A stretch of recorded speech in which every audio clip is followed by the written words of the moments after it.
জন ভাই। হ্যাঁ ভাই। ভাই আপনার সেই ভাইরাল ওদের ডায়লগটা দেন তো ভাই। ভাই কোন ডায়লগটা শুনতেছেন আপনি? এই যে আপনি মাঝে মাঝে ভাইরাল একটা ওদের ডায়লগ আছে যার জন্য আপনার। কোনটা? ওয়াজেরটা? হ্যাঁ হ্যাঁ ভাই। হ্যাঁ বন্ধুগণ আমার, সিন্নি খাও তুমি মোল্লা চিনো না, ওরে মোল্লা যদি ওয়াজ না করে তুমি সিন্নি পাইবা না, আর সিন্নি যদি খাইতে চাও মোল্লার কাছে চলে যাও বন্ধুগণ আমার। ও বোনেরা আমার, ও যুবতী মা বোনেরা, তোমাদের লজ্জা হয় না, শরম হয় না?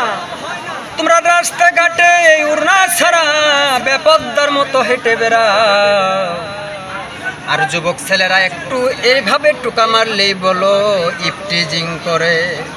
যে সময় তোমার ডেনিস বলগুলো দুটো দেখিয়ে বেড়াও, ওই সময় কি তোমার লজ্জা লাগে না?